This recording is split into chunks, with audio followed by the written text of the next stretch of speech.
G'day everyone, welcome back to another episode of the Australian Property Investment Podcast. Mate, we're in for a real treat today. I'm going to say whatever you're doing, don't multitask.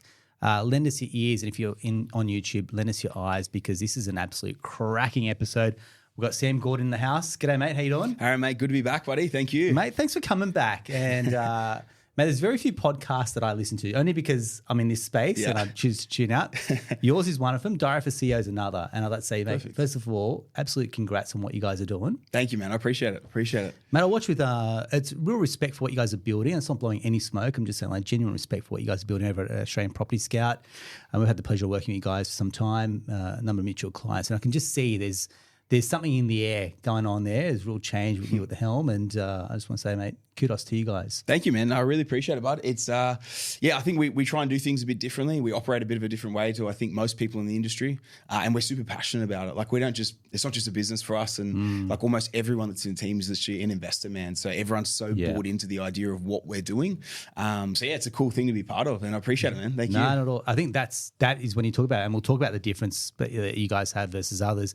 But I'd say that is probably one of the biggest differences is when you, if it's good enough for you guys, then it's good enough for a client.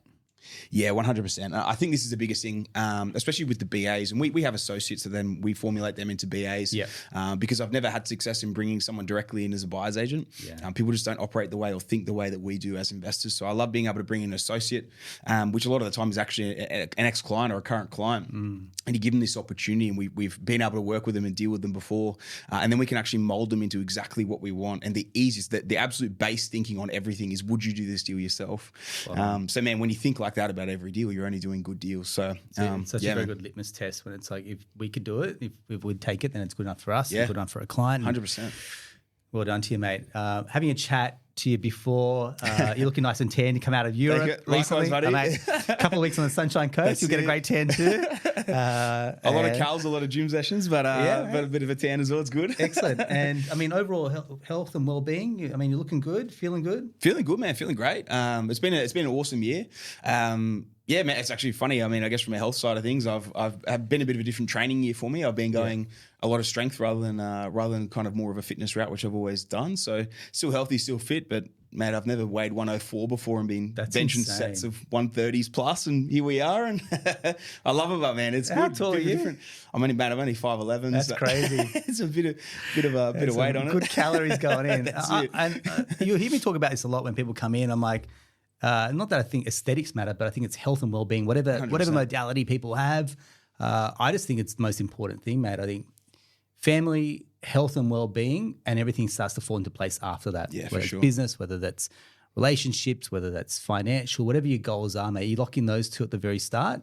Good balanced family life, investment into yourself, into your well-being. I think everything else just falls into place. I couldn't agree more, man. It's for me, it's a non-negotiable. I got to train this morning before I headed down here. Well done. And man, you got to do it. Otherwise, my mind's not sharp. I find the same thing. If people, if they don't train around that, I kind of find that a lot of the time on the other side, because it gets you into flow. You know what I mean? Kind of gets the cobwebs out, gets you ready for the day. So man, I know you're the same as well. So mate, awesome. I love it. I think everything else. Again, we talk about the similarities in life. It's your diet goes right, your sleeping goes right, you're around people that really want that same type of level of health and fitness. And I think the same can be said about your team when it comes to, say, investing in property, not drawing along a poor analogy here, but I think the same thing would happen is when you have people that are around you that are aligned the same way, thinking not exactly the same way, but thinking critically and pushing themselves, that brings out the best in others on the journey as well, right? For sure, man. I couldn't agree more. I think it's a funny thing when you were kind of talking about that. It reminded me of something my dad always told me when I was really young, was you never know who's watching what you're doing, and how you do anything is how you do everything. Yeah. And I remember I used to sweep the shed on a Sunday because we had an old feed mill, right, when I grew up, and that's what I worked on for many years as I was an investor starting out. Yeah. And I'd sweep the shed and clean the shed every Sunday for $30. I'd do 3 hours for $30. And that was what he always told me, how you do anything is how you do everything. Yeah. So like he'd always make, everything had to be sort of top notch from that very young age from that. And it's funny, man, it very much carries through, you know what I mean? And I think it's the same from a health and fitness side of things. And mate, not everyone's into it, and that's okay. It is what it is. But for me and for a lot of the people that I kind of, I guess I'm very close with, it's just makes part of our life, So yeah, man, interesting. Mate, anyone that's connected to you, and I don't like to draw on it, but anyone that's connected to you on a social media level, gets to see what I call the highlight reel, Sam Gordon. Credit to you. Obviously, you hard work, good decisions that you've made in the past are now paying dividends. Yes. So they get to see the highlight reel.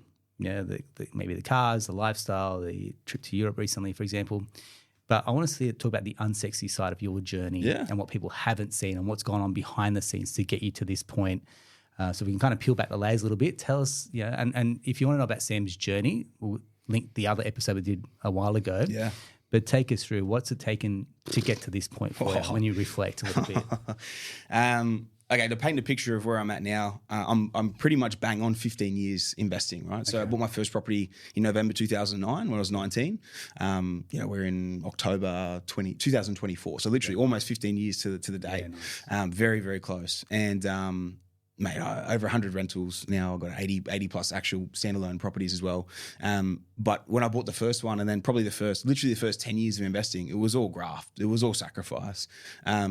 It seems a bit silly now, and some people go, do you pinch yourself? You got two supercars. I got a Ferrari and I got a Lamborghini. You know what I mean? Like, all these sorts of things. And people say, do you pinch yourself about this stuff? And for me, it's a funny thing, and I never want to sound vain with something like this, but for me, I almost don't, because I've worked so long and I actually sacrificed so much. I knew it was coming. It was just a matter of time until it was going to come. So then when it came, it's like, no, well, I've earned it. You know what I mean? Like, I didn't take out, $500,000 loans to buy these things. I bought them in cash with profits of sales of things and whatnot. So it's like, man, it's the amount of time it took me to sort of get here. It's been earned.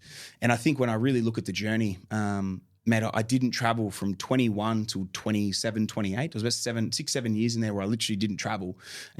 Peak traveling time, which is where I spent all my money traveling. 100%, man. And I'll finish this story with something on that as well. But during that time, a lot of my mates and everything, they'd travel, they'd buy the nice cars. And man, I was driving around an old 1-ton of shitbox, right?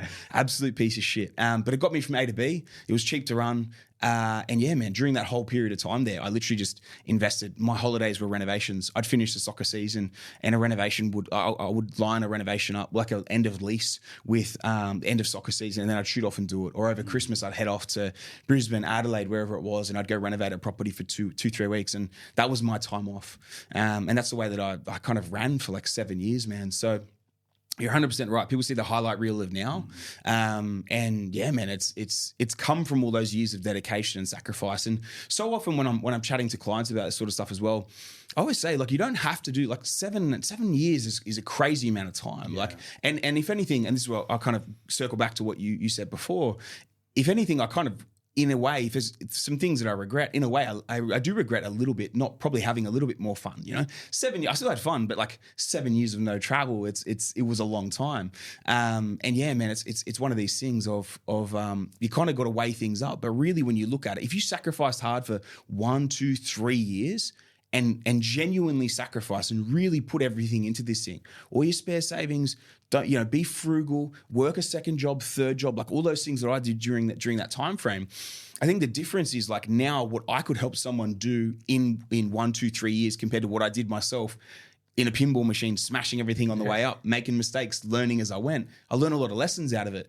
But having someone be able to lead you through that time frame, you might only need to sacrifice for 1, 2, 3 years to then create a significant result. I look at a lot of the guys that I work with, guys and girls, they come through and one deposit, man, in the first 12 to 18 months, they're doing 3 deals in the first 12 to 18 months. You know what I mean? Like, man, it took me like 5-6 years to get to that third property because I didn't understand exactly how to do it. So yeah, man. But it's if you really drill it down, that little bit of sacrifice. I say a little bit, a couple of years, right? But it's peak years. It's a hard time not to travel and to blow it and all the rest of it. But a little bit of sacrifice, mate. You'll look back when you're 30, 35, 40, however old you are when you're starting this little bit, and you'll be so thankful that you did it. Yeah, nicely said. You grew up, from what I understand, it's humble beginnings, right? Yes. So even now to have the Ferrari, the Lamborghini, do you still feel like, hey, mate, this is a bit lavish? Does that cross your mind, or do you go, mate, I'm past that point now? Go, look, now's my time. It's a funny thing, man. Like, I was literally the definition of a low income earner. So it took me 3 years to save my first deposit. I made $39,000 a year when I bought my first home. So I don't know. It doesn't. I don't think too much about it from that side. I think I've earned it, and I think that's the cool thing. Even when I was able to buy it at probably like 31, 32, I still opted not to buy that. I still bought. So for anyone who knows cars, I bought a Jag F-Type, supercharged V8, still a mad car, beautiful car. Still $200,000 car, right? Yeah. But I didn't go and spend $750,000. I spent less than $250,000. So I still felt like I didn't go all out, and I didn't, kind of go. I still sacrificed a little bit from that side. So man, like I look at it and I'm like, no, I've earned it. You know what I mean? Like I've pushed really hard during all this time. And I think anyone who gets to those levels where they genuinely earn it off their own back, not handed to you. I think if you were handed it to you, I think it would be a different thought process in your own mind. But I think when you've gone through it, and nothing feels better than earning it. Nothing feels better than actually winning yourself. It's and the sacrifice, like, it hurts during that time, but let's say if it took you, let's say 12, 18, 24 months to get to 3 properties because you've saved hard and you've bought the right deals and all the rest of the sort of thing, do you think you're going to feel pretty mad at the end of that? And then it gets easier. When you understand the game, it actually gets easier. Those first few are the hardest to get, but if you're working with the right people, you understand how to play the game, it just gets easier from there, and then you can obviously move so much faster. Do you see others trying to shortcut, say, the success that you've had, and they're trying to shortcut it? There's ways that you say you can fast track it, but not shortcut it. Not shortcut.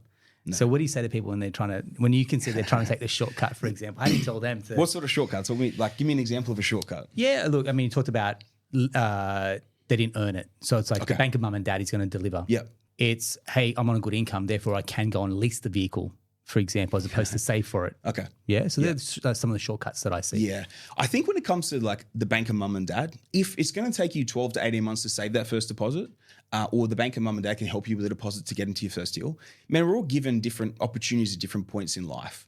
And realistically, if you could do it and then let's say in a 12-month window, pay them back and still have 2 or 3 properties under your belt, it's okay. Like if that's what you had to do to sort of get your foot in the door to get started. I know you've had Jason Titus on the show.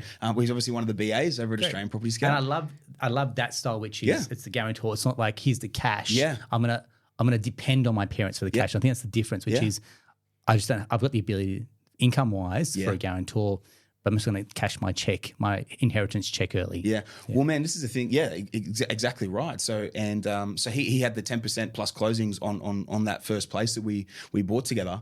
Yeah. Although, that he was sourcing within APS as well. And then within 6 months, I think it was, he'd refinanced them off and actually refinanced them off the debt. You know what I mean? So like they were gone and he was at his 90%. And again, he paid his dues. He had to wait another, I think 3 months he valued it again. He had another 50 grand. So he pulled that out and then he was able to go and buy a deal. But man, if he didn't do that, he would have missed the start of Perth because that was right at the bottom of Perth, very early 2021. So yeah, man, it's play the hand you dealt. When you got those opportunities, still take them. Not everyone has the opportunities, but when it's there, if that's what you have available to you to get started in the market, yeah, man, I wouldn't forsake it to be able to say one day, I never had a handout from anyone, because being 12 months earlier into the market could fast track you a lot further as well. So good attitude. Yeah, we're going to talk about the summit and I guess the impact one had on myself, but one of the early conversations that you had there was around the young guys that saw the expensive car and you said, hang on, mate, you could have this if you just sold your ute. And I can only talk this one-on-one for clients, but I feel like when you've done it yourself, you're in a position to give that advice. Yeah, and 100%. Anyone that knows my story, I had a brand new Golf GTI, top of the line, and I was chewing up borrowing capacity because, you did the thing, you leased it through the company, for example, and I sold it into a dealership. I walked out with like a 15-year Mazda 3 and a check, right? And it's like you can only give that advice when you've taken it yourself. You did it, and you're giving these guys the advice to go, hey, mate, take your expensive ute, trade it in for a usable vehicle, but then go and invest that money. Yeah. Okay, so to break that story down a little bit as well, that was literally when I was shopping for my first Ferrari, and that young fella was my partner Morgan. It was her brother, right? And he was having a conversation with one of his mates, and they were sitting outside the gym, and this Lamborghini drove past, and his mate goes, man, that'll never be us, right? It'll never be us. And Bailey's just like, listen to it, and he goes, oh yeah, you're probably right, man. And then Bailey told me that story when we were driving back from Ferrari, and I'm like, why? He goes, what do you mean? I go, why will that never be you? He goes, oh, like, we only make 100 grand. I go, bro, you're 23, 24, whatever. Like, you're making great money for your age. Yeah. look at me, dude. And at the time, I think I was 32, 33, something like that. I'm like, dude, we're driving back from Ferrari. If there was anyone literally in the world that did not have a right to buy a Ferrari, from where high school dropout, no uni degree, no trade, like none of this sort of stuff behind me. If there's anyone that did not deserve the Ferrari, it's me. You know what I mean? And here I am driving back, like we're shopping for one at the moment. And he's like, oh, and he had this light bulb moment. And that's when I said to him, you got to sell the ute, man. Like if you're committed to this thing, like if you actually want to create this thing, if you want to have that by the time you're 30, or have the option to have it if you want by the time you're 30, you got to sell the ute. And we had this chat about this thing for probably about 15, 20 minutes. And you never know if these sorts of things sink in, right? You're going to love this story. There's a reason why I was smiling before when you were telling me this. And the reason I was explaining at the summit was he sold that ute and he got like 55 grand for it or whatever. He bought it like 20, paid it off, was lucky. COVID was a fortunate thing for him. The secondhand market was still pretty strong. He bought his first property not long after we had that conversation. I was smiling so much because we're recording this, I think it's on the 14th of October, I think. His podcast comes out next week. I recorded it with him last week. Yeah. 12 months almost to the day from when he bought his first property. He's just settled on his third deal. That's incredible. This is a kid with no money, no belief, no idea on how to actually do this thing. And he's just bought his third property. He's sitting at almost $500,000 worth of equity in 12 months. That's insane. Craziest part of this story, his mate that said to him, we'll never do that. That'll never be us. He has just released equity from his second deal, and he's just about to buy his third deal. So he went off and sold his ute after he saw Bailey do it. He's gone and bought his first one, equity released to then buy the second, and then done the same thing. He's about to buy his third. He will do his third in sub 12 months. So here's these kids that are 24, 25, making 80 to 100 grand a year, thinking it's not possible. They kind of blew that first, or not blew their chance, but like they went down a different route when they were 21, right? But then they've paid this thing off, they've sold it. They've go, no, you know what, we understand it. They've sold it, started the journey, and then here, in a 12-month window, like those things I said before, they're not throwaway comments. You know what I mean? Like these are real stories of guys that have actually achieved these things as well. I love it. It's crazy, man. It's crazy. You think about the impact that has. Like I talk about the ripple effect. Yeah.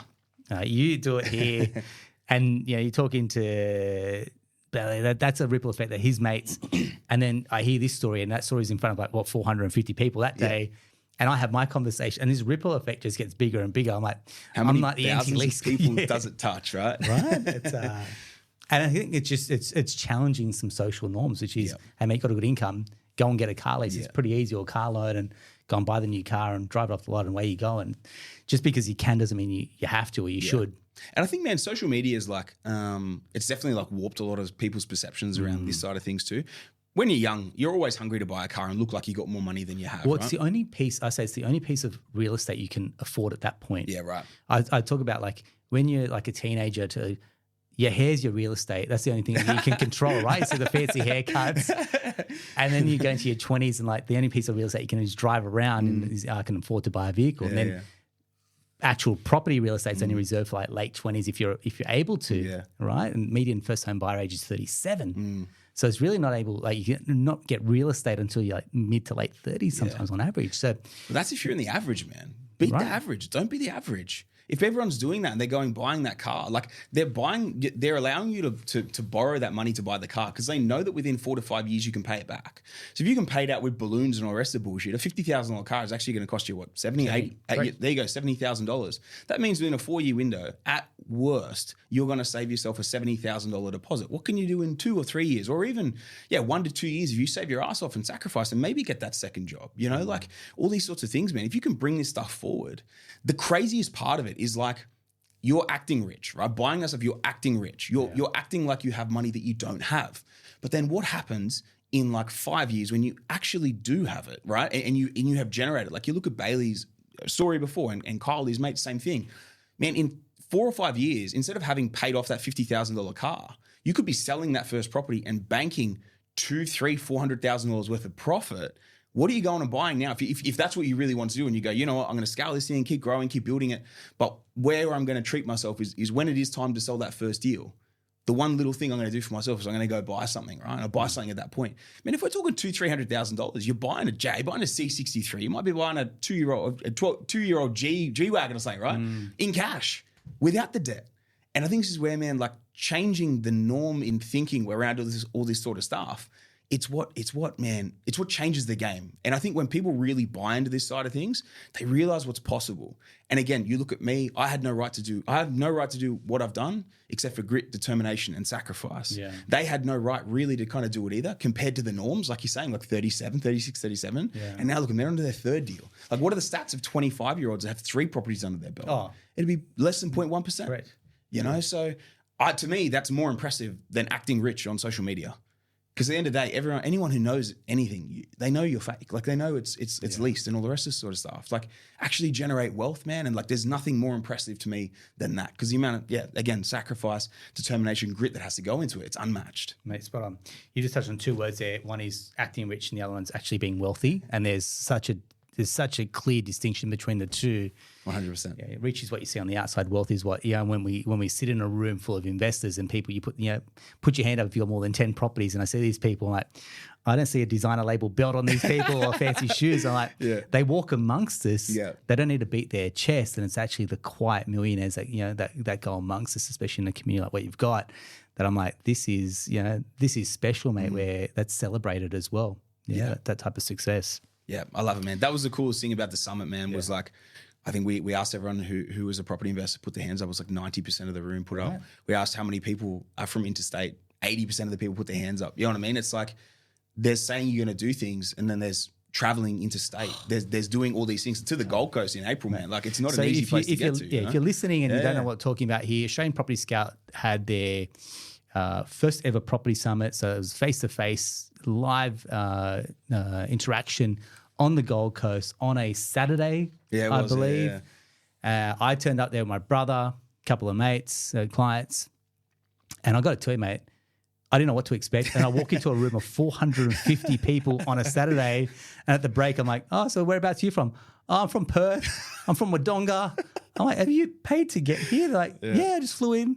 This is crazy. What you did for the Gold Coast economy was insane, by the way. Gave it a nice injection. Right. And then I start talking to them like, yeah, man, got a few properties, bought this through APS, bought this through another buyer's agent. That didn't work out well, so I've switched across here.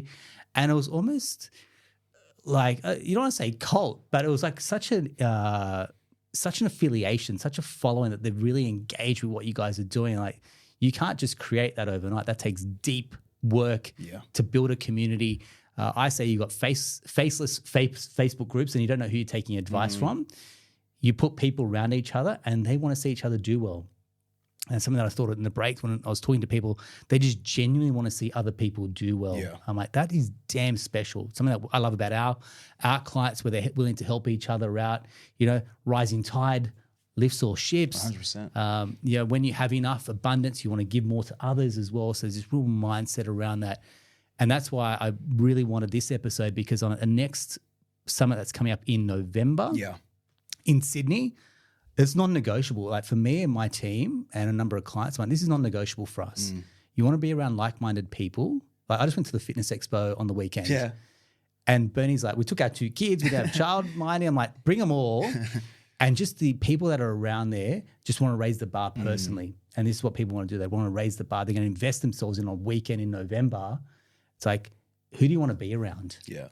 Seriously. That you actually say you want the results, you got to prove it. Man, that's one of the biggest things that I always say as well. The amount of people that will invest with us, and realistically, you invest with us over long term. You're going to spend literally hundreds of thousands of dollars, and you're working closely with someone who's building your financial future. To commit 1 or 2 days on a weekend, like once or twice a year, to be around that and to get the hype from that, and then to learn all the different strategies and how to implement it. And again, man, build your circle of influence with the right people. The amount of people that were there. One of the you probably remember, one of the guys got up and said, "Man, I think it was a dude from like Albury Wodonga sort of way," and he's like, "Man, like, what if no one around you is like this, and I'm isolated?" I go, "Man, walk around and like say who's around here, who's from the Riverina or who's from this area, that I can catch up with, or he's not that far from Melbourne, or, all these sort of places that, all right, it's a little bit, but it's not that far in terms of like being able to have those connections with people and meeting people who are like-minded, and you can push each other. And I find, even when I look at my own journey, in both in business and in property, I was always like aspiring to the next level that was in front of me. And I'd talk to people that were at the same level as me, and then I'm trying to learn from the people who are in front of me. And I think, man, like, I find it blows my mind that people will when you invest, man, you're investing millions, right? Even though not all of it is potentially your money, you're borrowing a bit from the banks, but you're investing millions, but you want to do it as like almost like a weekend warrior, or like, oh, listen to a potty here, potty there, whatever. And then you get people trying to go out there and buy themselves, and they've never researched, and they go, oh yeah, I'll go out, I'll buy this, whatever. But then they're not properly investing in what the actual journey can produce. And I think the difference, and the real reason I wanted to do the summit, right, and kind of bring people together, was to show people how many other people are there trying to push and raise the bar and go to this different level. And man, they'd be surprised how many people out there that are like pushing harder than them. And it almost is like a bit of a reality check on you. It's like, man, maybe I'm not going as hard as I could. That's exactly what I got. And I pushed. Yeah, man. 100%. Actually, you said that. You said that to me. It was a light bulb moment for you when you were there. And man, I think it's just like, when you surround yourself with that, even if it's just the event, even if you're a bit of an introvert and you don't really want to talk to people and get that, I think exposing yourself to what is there and available and what other people are doing and how many other people are actually on this similar journey as well, that in itself is invigorating. You know what I mean? That in itself will push you to another level. Man, and that's what I really wanted to do it for, because I know when I started it, I didn't really have anyone to talk to. My whole circle, like no one did it. Literally no one in my circle invested. My family didn't invest. None of my mates invested. I was doing it. I was learning everything. I was reading the magazines. It was before bloody podcasts or anything. And man, I was doing it. I was doing it all myself. And that's where I love the podcast side of things, man. I love what you do. That's what we do as well, to try to build this thing and really empower people to be able to do it as well. But the idea of the summit, for one, it's to build all that belief that they can do it and filled in a room with other people that can do it. And you would know there's a lot of energy, man. There's a lot of hype in that room. Crazy. Not like the rah-rah hype, but the actual like, man, you can do this thing and this is how to actually do it. Yeah. But then all the strategies and everything that went with it as well. And the actual breakdown, the real life breakdowns of portfolios and strategies that can be implemented on their portfolio. How to actually look at things as a top 0.1% investor, not someone who talks about it and maybe someone who runs a business about it and talks shit. I'm talking about someone who's actually done it and people who are on the stage of it actually done it. How to go through it, how to assess these things, how to implement these strategies. Like the average Australian investor, not the average Australian income earner, how to invest like a top 1% in that. So, man, that's what that's why I had to do it, man. And I had to do it again. And I'm just so excited to see how it goes again from that perspective. Because Sydney, man, different place, very central. 50% of our client base is from Sydney. So I'm very excited to see. But it's interesting because it'll be interesting to see the people who are committed and who come and are willing to invest a day or 2 days of their life to potentially change the financial future and the trajectory that they're on. Man, I knew we actually had been working together for over 12 months before you came to the summit. And you came to the summit and then you're on board and ready to buy. You know what I mean? Yeah. Let me just give you some context as to... Please. I said this to you before. I'm not blowing any smoke. Mate, we're close to it. Like, I mean, I've met countless buyers agents. Yep. I'm very close to the investing side. That summit changed a lot of the beliefs and a lot of the norms. Yep. One particularly, I mean, we went all in on business and we bought a large commercial site. Anyone that's listening knows that, Bernadette and my journey, we bought a large commercial site. It's going to be for our business, our team. And so we got a lot of eggs in one basket. Yep. And then you called up Nick, your accountant, and he said, look, you bought a commercial site. How long has it taken you out of the market for? He said, like, probably over 12 months. And I'm sitting there with this feeling in my stomach, just getting sick, just going, bro, that's just us, like we look at how much we've sunk in. And yeah, sure, it's a good property. You've got it revalued. It's gone up in value, no doubt. But it's the equivalent of like maybe buying 8, 9, 10 investment properties, and it's locked us out of all those opportunities. And I came back. Bernie wasn't with me. It was my brother. My brother dropped me at the airport. I was like, dude, just that one little part changed how I look. So we said, no, I'm not moving in. Bernie and I are going to do an episode on our commercial kind of shift. And I said, no, mate, we've got to double down on this. We had acquisitions in the business, for example. So we put a lot of money, a lot of effort, a lot of energy into the business side. And that's where the penny really dropped for me, which is you've got sweat equity and you've got property equity. We've been heavy on sweat equity, which is in our business, roll up our sleeves, grow, for example, revenue, try and eke out profit, for example. The deal that we did in Perth, that was revalued in about 3 months, 100 grand increase. For me to pull out 100 grand in the business, that's pure sweat equity. Yeah. That's maybe a team member that's optimizing for profit. That means more clients, more delivery.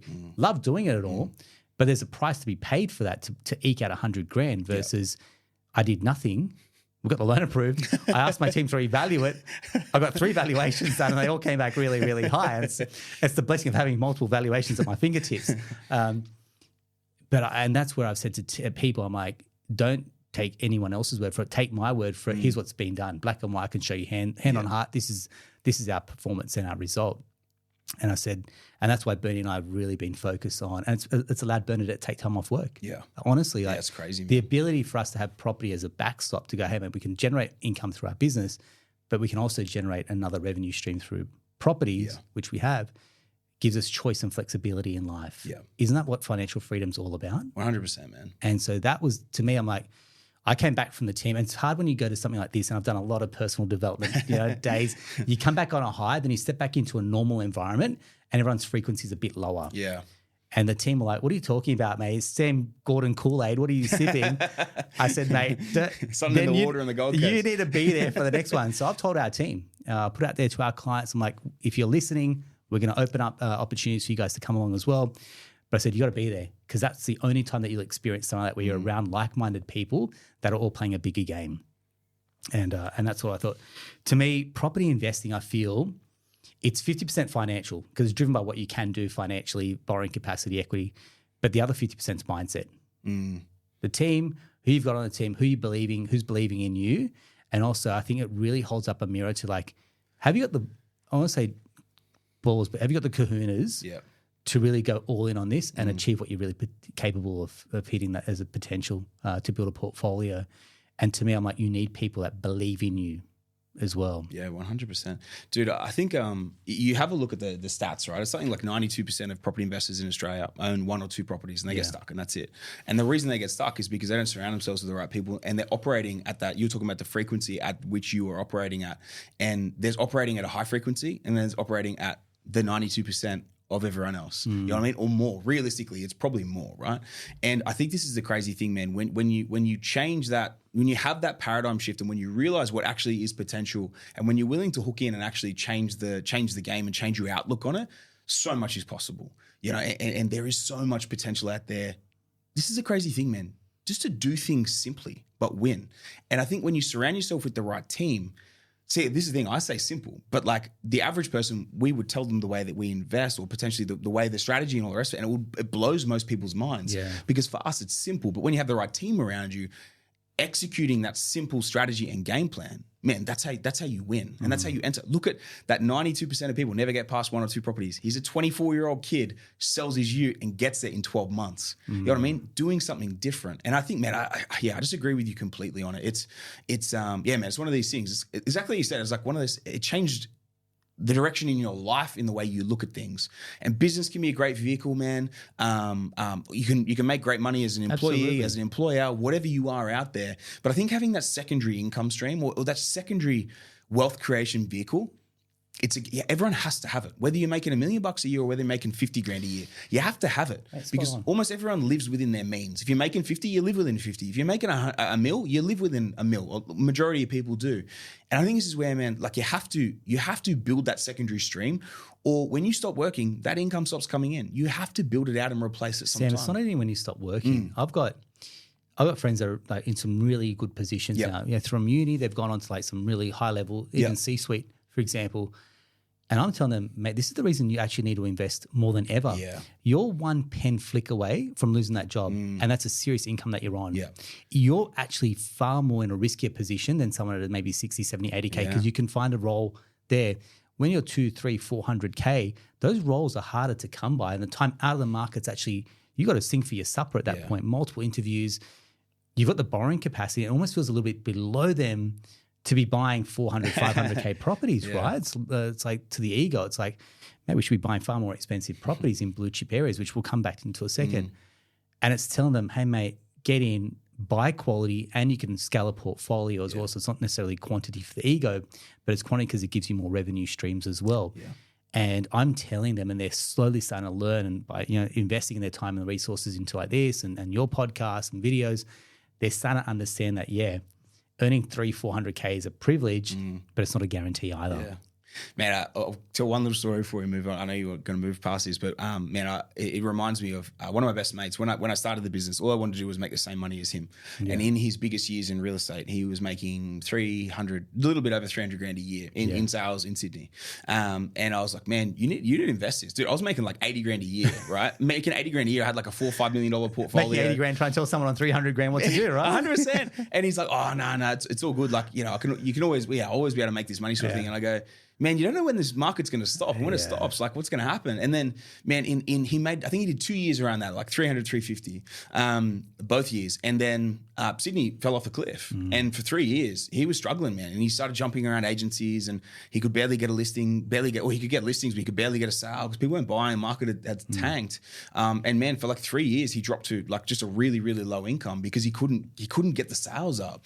And yeah, man, he was in new home sales, right? Not house and land. It was he was working for a builder, sorry. Yeah. So he was selling new builds to people with vacant lands and knockdown rebuilds and stuff. And when the going's good, man, when the market's good, they fly off the shelf, absolutely. Right? You don't even need to sell, mate. They just turn up and buy it. Yeah, exactly, dude. And then when it all changes, it all changes. And so yeah, man. Then I remember he said to me, like, this was only a year or two ago when he started buying a couple of deals for us.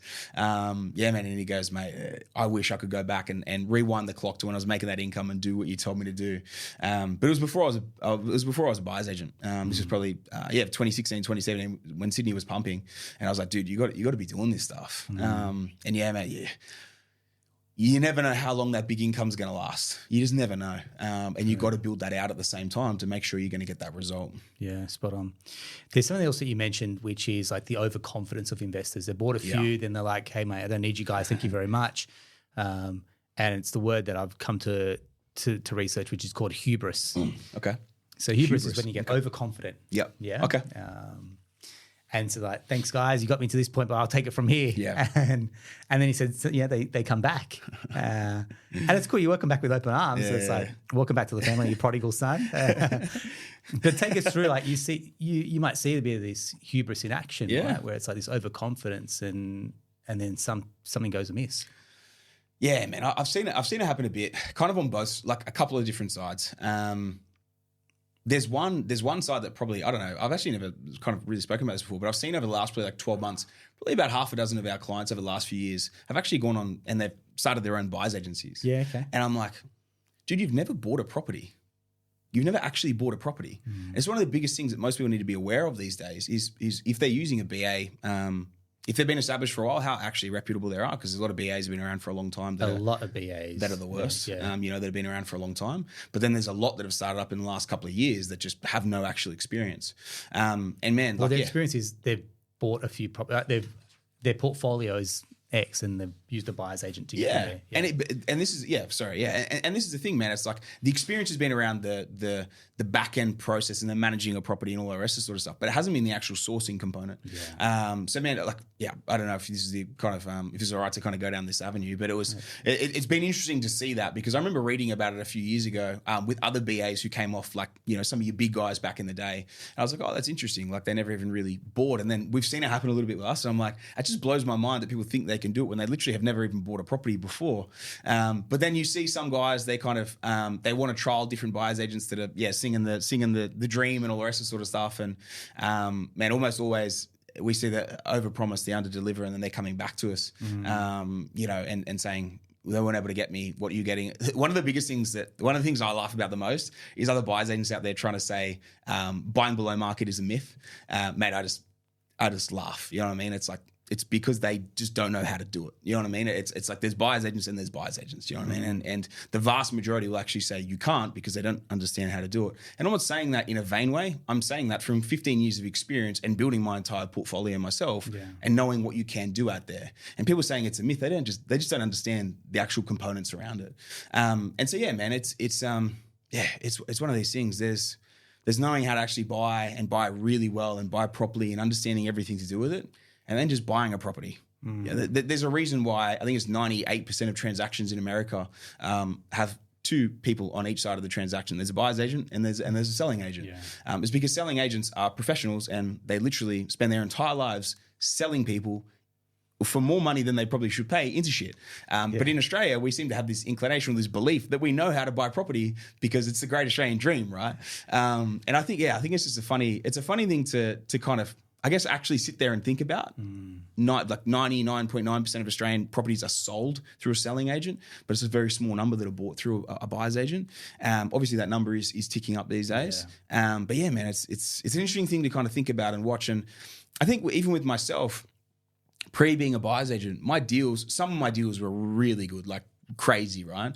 But then probably the majority, or at least 50-50 of the deals that I also put into my portfolio are equivalent or not as good as what we buy for clients day in, day out now. And different times in the market as well. It is a much harder time to buy in the marketplace right now. Why do you say it's harder?